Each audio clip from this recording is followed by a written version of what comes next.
தமிழ்நாட்டுல மட்டும் இல்ல, இனி வருங்காலத்துல கேரளா ஸ்டேட் எங்க அண்ணனோட தான், பெங்களூர்ல கர்நாடகா ஸ்டேட் எங்க அண்ணனோட தான் அப்படின்னு 2033 சொல்லதான் போறீங்க.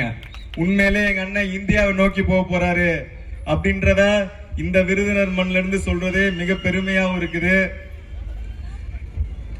இன்னும் கொஞ்ச நாள்ல தயவு செய்து சொல்றேன், இந்த விருதுநகர் சட்டமன்ற தொகுதி மக்களுக்கு கொஞ்ச நாள்ல நான் சொல்லிக்கிறது என்னன்னா, முறையான குடித நீர் வசதியை கண்டிப்பா கொண்டு வந்துருவாங்கம்மா.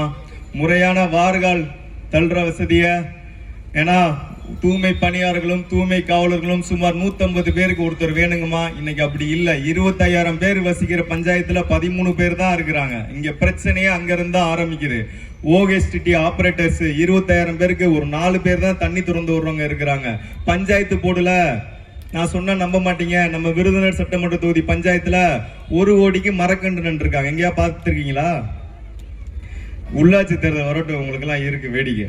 1 கோடிக்கு மரக்கன்று. இங்க ஒருத்தவங்க நகராட்சி நிர்வாகத்தை ஆண்டுட்டு இருக்கிறாங்களே, 70 லட்சத்துக்கு கொசு மருந்து அடிச்சிருக்காங்க 36 வார்டுக்கும். பாத்துருக்கீங்களா? இன்னும் 3 மாசம் இருக்கு அவங்களுக்கு. ஜனவரியோட முடியுது. முடிஞ்சதுக்கு அப்புறம் எங்கெங்க கொசு மருந்து அடிச்சாங்கன்னு நம்ம மக்கள்கிட்ட கேட்டு அப்புறம் பாத்துக்கலாம். அதனால முறையான நம்மளோட பிரசிடென்ட்டையும், முறையான நம்மளோட கவுன்சிலரையும், முறையான நம்மளோட வார்டு மெம்பரையும் நம்ம தேர்ந்தெடுத்துட்டோம்னா இந்த அடிப்படை பிரச்சனையை நம்ம 100% சரி செஞ்சிடலாமா. நான் முடிஞ்சல எஃபர்ட் போட்டு ஒவ்வொன்றா நான் சரி பண்ணி கொண்டு போய்கிட்டு தான் இருக்கிறோம். 100% இது சரின்னா வருகின்ற உள்ளாட்சி தேர்தல மாண்புமிகு தமிழ்நாடு முதலமைச்சர் அறிவிக்கின்ற வேட்பாளருக்கும், என்னுடைய கழக பொதுச் செயலாளர் என் ஆனந்த், மாண்புமிகு நீர்வளத்துறை அமைச்சர் மற்றும் ஊரக வளர்ச்சித்துறை அமைச்சர் அவர் பரிந்துரை செய்த வேட்பாளருக்கும் மறுபடியும் ஒரு தடவை விசில் சின்னத்துல நீங்க வாக்கு செலுத்தி வெற்றி பெற செய்யணும்னு மிக தாழ்மையுடன் கேட்டுக்கிறேன். அப்பதான் 6,000 ரூபாய் வாட்டர் டேங்க் சிண்டெக்ஸ் அங்க வச்சுட்டு 18,000 ரூபாய் கணக்கு எழுதி வச்சிருக்காரு இந்த பஞ்சாயத்து தலைவர். வார்டு மெம்பரோட பணி என்ன? ஒவ்வொரு வீட்டுக்கா வந்து இன்னைக்கு தண்ணி வந்துருச்சா, உன் வீட்டுக்கு தண்ணி வந்துருச்சா, உங்க வீட்டுக்கு தண்ணி வந்துருச்சான்னு கேட்கணும். கவுன்சிலரோட வேலை என்ன? இந்த ரோடு போடவா, அந்த ரோடு போடவா, இந்த ரோடு போட்டா சரியில்லையா, இந்த ரோடு போடணுமான்னு கேட்கணும். பிரசிடென்ட் தலைவரோட வேலை என்ன? அங்கன்வாடி இங்க கிட்டிருக்கா, இங்க ரேஷன் கடை இருக்குதா அப்படின்னு ஒரு பிரசிடென்ட் தலைவர், பஞ்சாயத்து தலைவர் முறையா அதை பார்க்கணும். யாருமே இங்க பாக்குறது இல்லம்மா.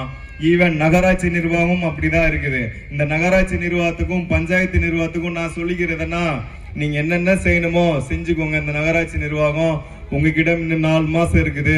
அப்புறம் மாண்புமிகு தமிழ்நாடு முதலமைச்சர் அறிவிச்ச வேட்பாளர் அந்த சீட்ல வந்து உட்காருவாரு. மக்களுக்கு உண்டான அரசியல அந்த சேர்மன் அவர்கள் பண்ணுவாங்க, அந்த கவுன்சிலர் அவங்க பண்ணுவாங்க, அந்த பிரசிடென்ட் பண்ணுவார், அந்த வார்டு மெம்பர் பண்ணுவார். அதனால ஏன்னா இந்த ஒரு நல்ல ஒரு நிகழ்ச்சியை வந்து எங்க இருந்து தொடங்கணும்னு நமக்கு தெரியல. ஏன்னா நம்மளுடைய பெருந்தலைவர் ஐயா காமராஜர் அவர்கள் என்ன சொல்லி கொடுத்தாங்கன்னா, அதிகாரம் என்பது மக்களுக்கு பயன்படுத்துமே தவிர ஆடம்பரத்திற்கு பயன்படுத்தக்கூடாதுன்னு சொல்லி கொடுத்திருக்கிறார். அதனால எங்க அண்ணனை முதலமைச்சராக்கி இந்த மாணவ செல்வங்கள் இருந்து தொடங்கலாம் தான் நான் நினைச்சேன். ஏன்னா நீங்க வாக்கு பெட்டிக்கு போறப்ப, வாக்கு மையத்துக்கு போறப்ப பாட்டி விசிலுக்கு போட்டு ஓட்ட, தாத்தா விசிலுக்கு போட்டு ஓட்ட, அம்மா விசிலுக்கு போட்டு ஓட்ட, அப்பா விசிலுக்கு போட்டு ஓட்டுன்னு சொன்ன இந்த தெய்வங்கள் தான். இந்த தெய்வங்களுக்கு ஏதோ ஒண்ணுன்னா முதல்ல நாங்க வந்து நிப்போம்.